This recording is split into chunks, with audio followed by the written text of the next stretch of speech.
Okay. All right. We're back. And here we go. Are you ready out there? I am feeling so ready today. I'm ready. I hope you're ready. Hey, everybody. I'm your host, Jessica Koch, and this is Profound Professionals. It's the interview series that's been coming to you for 10 years now. Holy smokes, we have been bringing you profound professionals from all over the beautiful planet. They improve your personal life. They help you grow your business.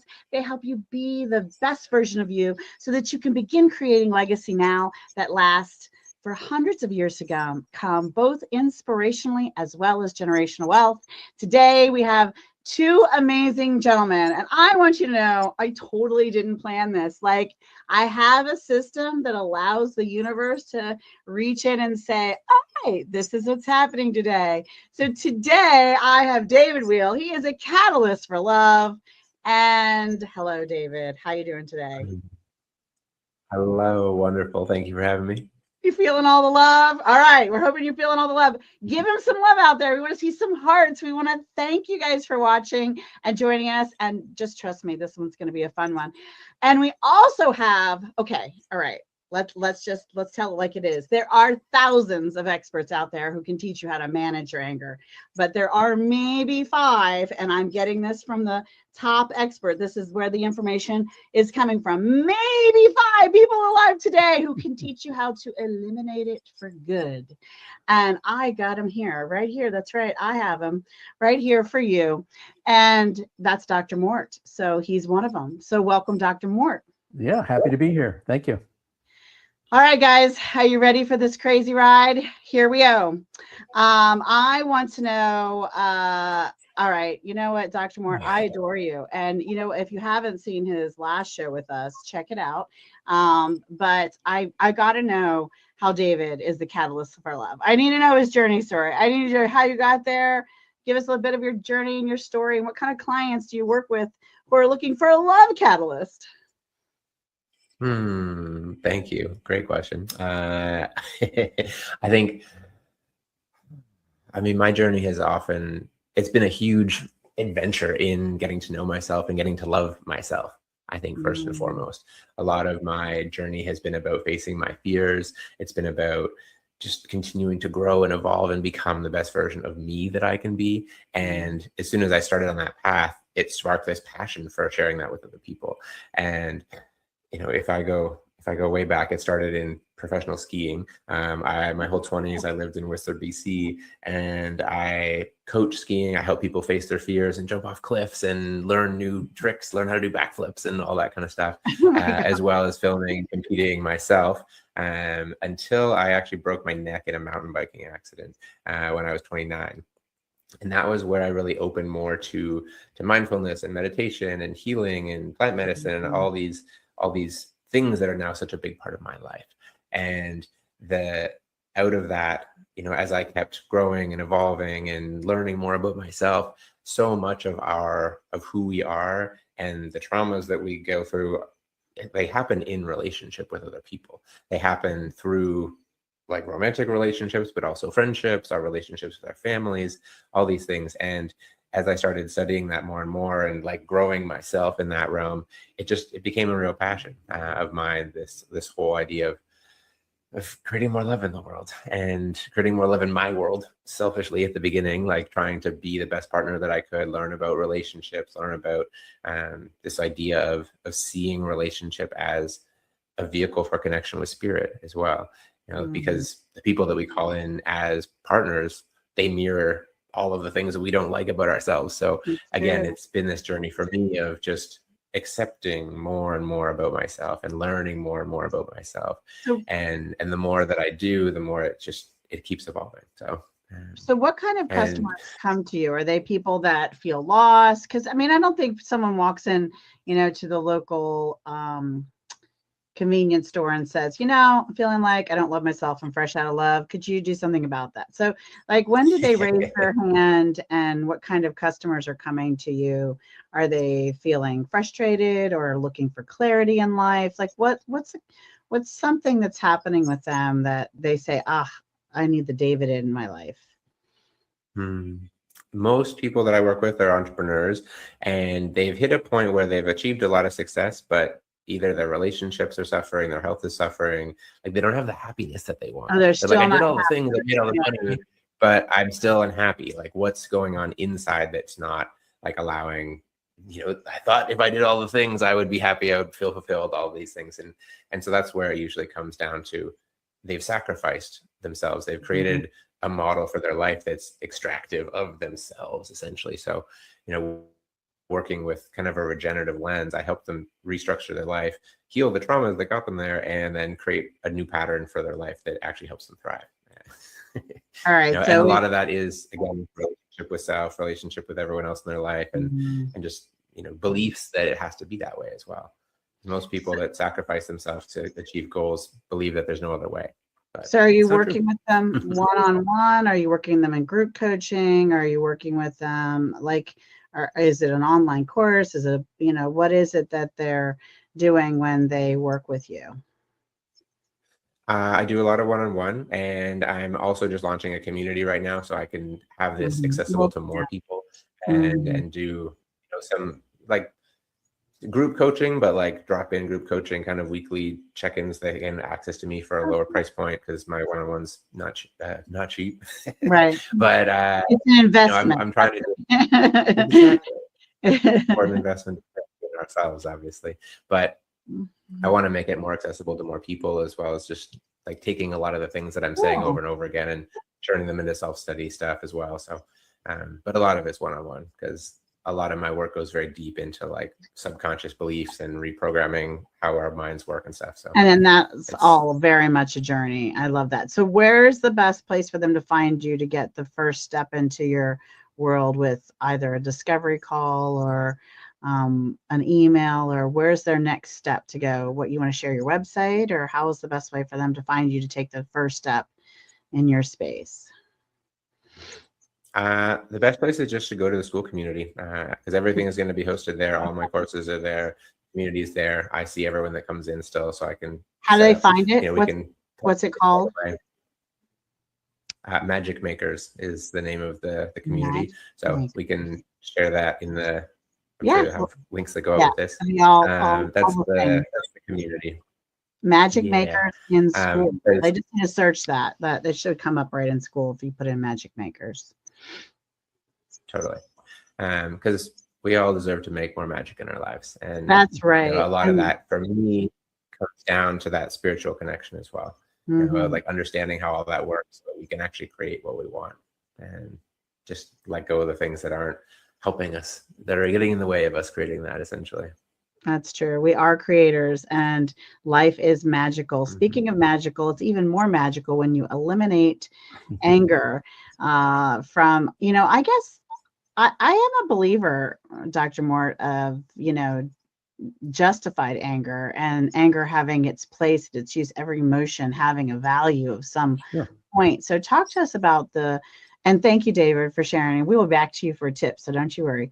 But thank you for, I'd like to hear more about your journey through this and your perspective, because, I definitely do feel all emotions have some level of value, and then there's a healthy way to give them honor for the moment and then work through them in some way. But it sounds like there might be a different approach from your standpoint. So share with us about how you came to this journey of eliminating anger for good. Yeah, well, I don't disagree that all emotions have value and all emotions should be accepted. And but the problem, I make a distinction between harmful anger or unwanted anger and anger that may be useful for a purpose. And I think there's both. We can experience both kinds. In my experience, for over 40 years working on myself and working with other people, I would say about 85% of the time when we get angry, particularly if it's reactive, it may cause a problem. It's not going to be good anger or great anger most of the time. And that's the kind that most of us would like to get rid of if we could, but we don't believe that it's possible, and we don't know how to do it, which is where I was when in my 20s and 30s. After going through medical school, setting up my practice, I started having a lot of anger, and no matter what I tried, I couldn't control it. And it was very demoralizing because I was used to helping people with their problems and I was good at it. But I couldn't help myself with my anger problems. Every relationship I had with a woman failed, one right after another. I was literally a serial relationship killer with my anger problems. And it was very frustrating. And I like David's point of David's theme of going deeper and deeper to understand yourself and know yourself. Because I realized that, all this training I had, all the medical school I had, they taught me a lot about hearts and livers and spleens and kidneys and stuff like that. But they don't teach you a lot about human beings. But then they just throw you out into the world when you graduate, and all of a sudden you're taking care of other human beings, and you realize, my God, I have no idea what a human being is or how they function or what's going on with them. I can medically understand what's going on, but spiritually, emotionally, psychosocial wise, there's a lot of gaps in my knowledge, and that I was really intensely aware of that because the gaps were there for me, where I couldn't understand my emotions, I couldn't control my emotions, and that my journey started when I decided I've got to have a deeper understanding of these things, and I started doing personal development work, and I started on lots of different things, exposing myself to lots of kind of leading edge thinkers and alternative thinkers and things like that. Eventually, after a couple of years of that, I finally figured out, some things about emotions that I was never taught. In fact, I even went into therapy. Our medical school offered free therapy sessions for any medical student who wanted. I took advantage of that. I figured I could, well, boy, here's my chance to deal with my anger. I have to stop you because I want to congratulate you for making those choices and taking those steps, because so many people who are angry just decide it's the rest of the world that is causing the problem. And it's so easy to be angry and say, well, this wouldn't be if, it's interesting. It's interesting because I had an advantage because in that regard, because when you're a doctor and I inherited a practice from another doctor who retired. So I'm in my late 20s, and now I'm starting to take care of a whole group of people who are in their 60s and 70s. And every day I was seeing 20, 30 patients. And as a doctor, you can very easily tell which people are on the angry side and which people are not on the angry side. And you get to see what happened to them in their life and what their health situation is, and how many times they've been divorced and how many times, they've been addicted to drugs. And you see this pattern that becomes like in your face every day. It's like bad things happen to angry people. Well, and we're sending love out to all people. We're gonna say that, and we're not giving you legal, medical, or financial advice out there. No, not all angry people have all those bad things happen, but in a higher proportion, you see the experiment in front of you playing out. And I'm sitting there with my own anger as a young man and saying, I don't want to end up like this, in my own life, which is what drove me into making the choice to do make the commitment to do the personal development work, devote the time and the money and all that stuff, and spend the years studying and not giving up and just keep pursuing. I didn't get the answers I wanted, keep going. And so those were all things that eventually I had this massive breakthrough about 40 years ago, where I said, holy cow, now I see the missing puzzle pieces that I didn't see before and that nobody's talking about. That was the other thing. It's like, as soon as I made the discovery, I realized as a doctor, this is incredibly important for people's health and their well-being. And I've got to get this knowledge out there, because I don't see even most of the anger experts are not teaching what I had discovered about anger that enabled me to get rid of my own anger, which I never thought was possible, by the way.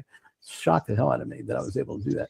But once I did, I realized, oh my God, talk about magic. This is like magic to be able to do this. But you had this advantage where you saw this pattern of, this is where I could end up, right? Yeah. And I also often, and I'm not stereotyping everyone, but I've seen a pattern of it's been common from my experience and my perspective.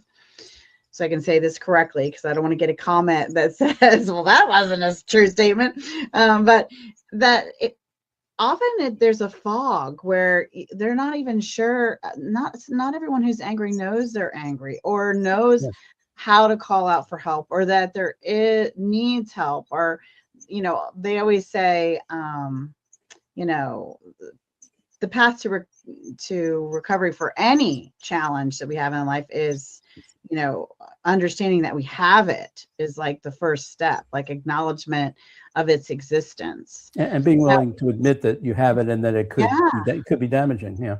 Yeah. And then, how are you, how are people coming to that? Because those must be your clients, right? These people who are suddenly the light comes on and they see it. Well, usually the light doesn't come on for them. Somebody in their life turns the light on. So you often get referred by someone in someone's life, but then someone in their life says, if you don't fix your anger problem, I'm out of here. and or maybe they've been, so if they're married, people are married or in relationships, oftentimes they get an ultimatum, and that wakes them up and says, okay, I got to do something. And then hopefully I catch them early enough. They haven't done too much damage yet. And you found success with that when the other person says, you've got this issue, you need to go talk to Dr. Mort. Because I've often found that truly we can only change when it's our self-motivation that gets us there. Well, usually they're motivated because they don't want to lose the relationship. They don't want to lose, the partner. And the same thing on the other common thing is people get divorced.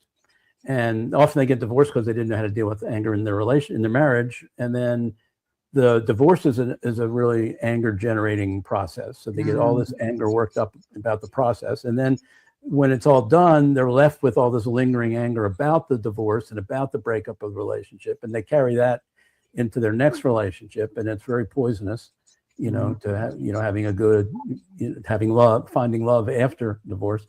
So sometimes people recognize that, hey, I got to figure this out, or I'm just going to keep having this same thing happen over and over again.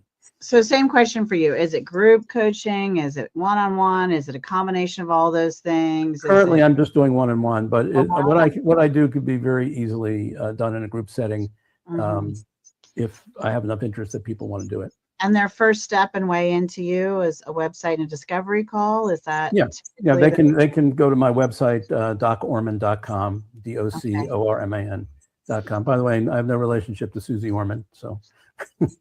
Well, I also know that, and I'm coming to you in a minute for a tip, David, a love tip, because you're the love catalyst. But recently I've struggled with a little bit of anger from loss. Grief can make you angry. And then I remember a day where I was walking with my small child and barreling down fiercely at us, this huge angry dog. And I literally reached my arm around her waist, lifted her in the air and anchored her onto my back, like her feet were in the air. And I built a fist and I went, I mean, I was like the most fierce bear. I mean, I didn't actually hit the animal. There was no animals hurt in this story. But it ran away because it was afraid. Well, that's a good kind. That's a good kind of anger when you're defending yourself. That's what I was thinking. I was thinking that was the anger that saved me. Yes. But I didn't even know where it came from. I mean, it all happened. I mean, it was like I was watching it happen in slow motion. It's called mama bear anger. I tell you what, I didn't even know I had that in me. But it's nice to know, because sometimes we're like, oh, if that kind of situation I'd like to believe I'd behave this way, but you don't really know how you're going to react until wabamo, right? Something happens. All right, David, how about a love tip? We got to get a tip here. Or any comments on what Dr. Mort shared? You're welcome to comment. I mean, I'm super curious to learn your process, given that we're in such similar lines of work, but that's not really a short question, I'm sure. But it ties in similarly. I've seen a lot of that in my work as well with, it's parts of people. I work a lot with parts work and helping people actually understand how our psyches work. And most people that are dealing with a lot of anger, they have parts of them that freak out and get really angry about something that, is usually quite addressable and able to be released. And as far as tying into a tip, that would be my biggest one is just to learn how our minds actually work. Like the most recent theory of mind that's out there is that we are a combination of parts, essentially, and that we're not just one mind, we're not just one personality, you're not just an angry person or an anxious person or a depressed person. You're a piece of spirit that has all these different parts on top of it that have all these traumas and wounds and things that are, all these pieces of you that are trying to protect you essentially and keep you safe and help you survive and want the best for you, but don't always go about it in a very good way. So the more we can actually understand that, it gives us a foundation to heal and to be more of our true selves that we're here to be. So that would be my biggest tip, is to learn about this. Yeah. And now more than ever, I'm listening all the time to audiobooks. There's so much about the human brain and our mind and our personalities and so much of that. It's so our neural pathways and how to rebuild them and restructure them and how to recover from different trauma, or just even like you said, up level to the best version of ourselves. It doesn't always have to be something sad to recover from. But before I get Dr. Mort's tip, I will share a story that I think you will love, David. A really short one, because this is about you guys, not me. But my husband had been married 9 years and I was married 7, and both our spouses left us for other people. And I was in a very trauma-based relationship for the 7 years that I was married. And to the point where when he said thank you to me for the first time when we were dating, I melted into tears. And as I fell in love with him in our love courtship, I began a deeper love relationship with both God and myself. So I was falling back in love with myself and even deeper with my Creator as I fell in love with this amazing man who I've been with for 27 years, who lights my soul up like a Christmas tree. And he promises me our energies have always been together and will always be together. So he'll always find me, he promises. And I thought you'd like that story, David. That's beautiful. Yeah, thanks for sharing. The love catalyst had to know my love story. All right, Dr. Mort, give us a tip. So I too believe in a parts theory of how understanding ourselves as human beings, and particularly with our brain.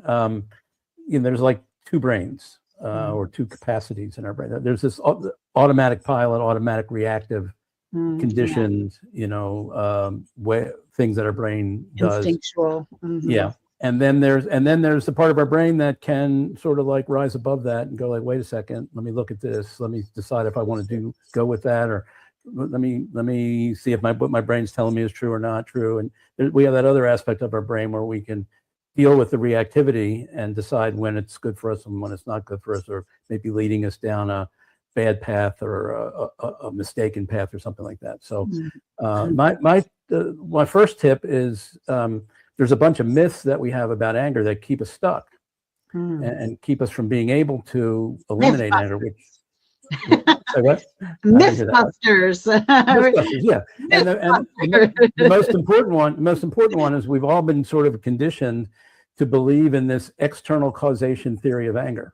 It's like the things outside of us that happen, or the behaviors of other people, or the government, or this organization, or that organization, or the weather, or whatever. It's the things outside of us that cause our angry reactions. And it's understandable that we have that mistaken view because it fits with common sense. I mean, you see somebody do something that you don't like or offends you, you feel the anger immediately, and it's like one causes two. It just like that just looks like the way it is.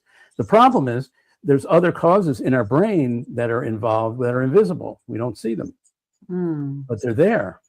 And if you leave those causes out, you miss the whole action of where the anger is being created, because the anger is actually being created by our brain in how it's telling us to look at the events that are going on outside of us in very specific ways. Your brain teaches you to look at things in certain ways, and you get the emotion that goes along with those 3 stories that it gives you, or 3 lenses or filters that it gives you. And each emotion I've found, whether it's anger or any other emotion, they all have like 3 main storylines that your brain feeds you and convinces you are true. And when you believe that stuff, you get the emotion that goes along with that, like program, like it's a computer program in your brain that causes emotions. And we tend to forget that it's our brain that's making us emotional. It's not the behavior of other people. But if we blame other people, then we've lost all of our power. because the real action's going on inside us. And that's the only place where you can really make anger disappear. Okay, let's clarify what the tip is. I want to give someone an actionable, like there was a lot of explanation there, but let's give them an actual. The tip is you have to shift from blaming the outside world for your anger, not to blaming yourself, but to realizing the anger isn't coming from where you think it's coming from. Okay. It's actually coming from your own brain, and you can learn how to understand what your brain is doing to make you angry. And rewrite those stories, right? Well, first you have to know the stories your brain has written. Right. And is feeding you. Current ones. And then you can question the validity of them. And you can see where there are holes in the stories, where context is left out, where the brain gets it wrong or distorts it or does whatever the brain does, makes up stuff, whatever. You can figure that out once you know the formula, once you know the song sheet, how the brain creates the different emotions. Now you've got some power in the matter that you didn't have before. All right. You can use that other part of your brain to step in and go like, well, is this true? Is this story true? Is this story true? Is this story true? And when you do that, what you'll find, particularly with anger, I know it surprised me when I started doing it. A lot of times, one of those three stories is not completely true, and sometimes two of them, and sometimes all three of them are not. Yeah, true. I think there's many of the stories that are running in our subconscious need adjusting based on what we learned as or witnessed or experienced as children in our families and society and the culture. Because it's changed so much. From when I was a child to what even society believes now is acceptable. Just to go back to your dog story, if you were bitten by a dog when you were 3 years old and you were traumatized by that, your brain's going to create a story that dogs are dangerous, and you're going to walk around and a dog's going to come in your vicinity, and you're going to go, oh, something bad's going to happen. When another person's standing right next to you, it's like, oh, look at that cute little dog, and they go over and they pet it, and they all kind of stuff. I was 4 years old, and my parents were dog sitting for this small, fluffy little yippity yappity puppy. I picked it up and hugged it because I didn't know anything about animals, and it bit my face to the point where they had to pull my cheek up and sew it back together in the ER. And then later, as an older child, I was standing in the front porch calling my brother home, and he was running in between the houses to get from the circle and in between some other neighbor yards. And I watched him, and a dog was tied up to a tether, and it ran out and it reached him, and it grabbed hold mid-run his calf. And an ambulance came and took him away. So how did you know that, Dr. But that's what our brains do. That brain, so it could be a very innocent dog that wasn't, an attacking dog. Could have been a very nice, docile dog, but your brain goes like, oh, this all dogs are dangerous, and it gives you that story, and then that creates an emotion whenever a dog enters your visual space or your environment. This dog was charging us. I tell you, I'm not making that. Yeah, that one. Anybody would react. But a nice, innocent dog that's not charging anybody. I am very cautious around. Could trigger someone in your situation. That's true. Because your brain is now running that story and giving you that filter, telling you to look at all dogs that way. Yeah. And most other people who didn't have those experiences are going to think dogs are a lot safer than you will. Yeah. Now, they still could get bitten by a dog, but a lot of times they'll approach a dog thinking it's probably going to be okay, and maybe they get surprised every once in a while, but they won't have that. And I am a bit more cautious, and we have had we have a cat right now, but we've had lots of dogs, and I love animals, and I'm pro animal. I just, I did have some experiences. All right. Whew, that was a whopper of a tip, Dr. Mort. We are going to go to, it's not a commercial, but it is about a cause. And so our goal here is to inspire time, treasure, or talent, and inspire your heart or someone out there listening to do something good, to find a cause they might need, spread some awareness about one, type in the chat the one you love. Remember, you have one close to your own heart, and go find out what they need, because life has just been busy and you haven't been knocking at their door lately to see how you could help. But right now we're going to find out from our amazing guests the causes that they care about and that are close to their heart. David, do you have a cause for us? I do. There's an organization I've been working with for the last couple of years called Frequency, and we bring together conscious wealth stewards and people working on big world-changing projects with our mission to envision, fund, and implement the world we all want to leave for our kids. So it's we're just bringing together all people with like really rooted in a deep spiritual practice who are working on big world-changing problems and trying to pair them with people with resources to help them take these to the world and accomplish them. So that's funny because I know several other joy and happiness coaches that I was thinking I should connect you with. So that's totally funny that you said that. I love that cause. All right, Dr. Mort, how about you? You got a cause that you care about? Yeah, I have my own nonprofit organization that I've had since 1982, and it's called the Health Resource Network. And since 1992, we've been sponsoring National Stress Awareness Month every April in the U.S. And it's just an umbrella thing. It's an opportunity for anybody who's in the health field or who works with people around stress and things like that to put out whatever knowledge and information they want to do. I create the umbrella for the month, and then anybody who wants to can use it and put out a promotion, do an event, have an educational opportunity for people to engage in or promote whatever they want to promote. I don't micromanage it or anything like that, but I just create the opportunity for the month, and every year, hundreds of people and groups take advantage of it, and I get all the press releases when they come out as to what they're doing. It's kind of fun to watch that happen. That's very cool. Yeah, I've heard about the ability to, before you launch your own nonprofit officially, to be able to use like the umbrella, be in an umbrella kind of nonprofit. I guess tool, it's a way for people to do that more quickly. Well, the nonprofit is an legal entity, but right. I was saying we create this month to celebrate National Stress Awareness, and that's like an umbrella that anybody can come under that and adopt that month as their slogan or whatever they want to promote. Sure. I'm doing this as part of national. In fact, one year Ellen DeGeneres talked about it, did a little comedy bit on her TV show when she had it about National Stress Awareness, and she made fun of it. But it was cool that she acknowledged it. No, that is. I mean, I love all the National Day ofs and all those things. That's funny. All right, we're gonna go to books. David, a book that inspired your personal life or helps you grow your business. One of the first books that really touched me in this way was called The Four Agreements by Don Miguel Ruiz. And I'm sure lots of people have recommended it here, just for how much it kind of empowers you to really realize that you get to choose what your life is going to be like. And with some simple guidelines on how to do that.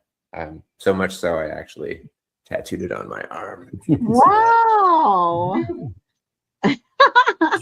That is got a reminder of it. That is definitely a testimony right there. Non-removable. It's just good guiding principle. Difficult to remove, I guess. Oh, awesome. How about you, Dr. Moore?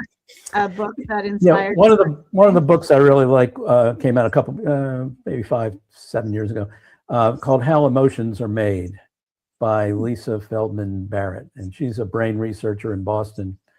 And it's a kind of you have to be kind of science oriented and brain science oriented to enjoy it. But what she's done in her lab is she looked at all the various studies that people have drawn conclusions about how emotions are generated by the brain, and found out that a lot of the brain experts who have popular theories were mistaken in their interpretation of a lot of their research. The Big Bang, man. It's the big brain. The Big Bang, big brain. And she's come up with some really leading edge concepts of how the brain creates emotions that I think are really cool. And my experience is like reading. It's like reading what if you had an Einstein of emotions who kind of stepped on the stage like Einstein did and said, "Hey, all you experts, you think it's this way. Well, it's not. It's really this way," and turned out to be right. That was the experience I had, reading this book, because she was pointing out all these things that people have been saying for years about emotions that the research doesn't really support when you actually look at it in the correct way, or do further research in other ways. You discover that those concepts were mistaken. And so, and these are some of the leading emotions experts and brain researchers Hey, in the world. You know, and I watched The Big Bang. It's Sheldon and the string theory. I get it. I'm down. David, before we go back to Dr. Morton, talk about his 26 books. Okay, don't panic. Not all 26. We're not going to cover all those today. Don't panic. But I would like to talk to you a bit more about your school community and this community you're building. I'm building a legacy gratitude community that we launched off of our Legacy Gratitude Summit. And it meets 2 Tuesdays a month. Shameless commercial for myself. The second and the fourth, and it's free. It's a mastermind and networking. And if you want to talk about creating lifelong legacy now and for hundreds of years to come to inspire others and build generational wealth, well, you should come hang out with us. But David's community is rocking too. So let's hear all about yours. Beautiful. It's, you know, a lot of the stuff I've already been talking about. It's a space for people to get to know themselves better, to learn how to make magic in their lives. I've been, you know, in the coaching space. I did a long time coaching men's groups and doing that whole thing as well. So I've got a whole curriculum for self-mastery and also a lot of stuff around relationships and spirituality and just learning to like master this and this so that we can go and create what we want in the world. Is it focused for men or is it men and women? Nope. You know, men and women. I started in men's work, but as I've got more into somatic therapy and more of the, you know, relationships and spirituality, a lot more of the kind of feminine side of things, I've been working with a lot more women over the last few years. And now it's a space to come together of like uniting masculine and feminine, talking about what that even means, and having a space to connect with other people that are on this journey as well of, you know, learning about spirituality, but learning how to incorporate it into your business, into your life, into your relationships, and use all of these things that life is bringing towards you as teachers, and learning to learn the lessons that Spirit's trying to teach you so that you can grow, so you can evolve, so you can create more of what you want in your life. And you know, there's drop-in coaching, there's breath work, there's all sorts of like drop-in classes within the community that people can partake in, and again, just to connect with other people that are on this journey as well, because it's often the case that when people first start to get into spirituality and personal development and all these things, it can be a bit of a lonely path, because if your friends aren't into it, you don't have people you can relate to and talk to about these things you're going through. So it's a space for people to come together around this and lift each other up. Very cool. And the name of the community again is called? Is Magic Makers. So it's school.com, SK Magic Makers, indeed. School.com with a K, and then Magic Makers, all one word. So. Yeah, and I was going to say it's a platform for lots of learning communities. Not everyone knows about it, but it is called School, and it's SKOOL.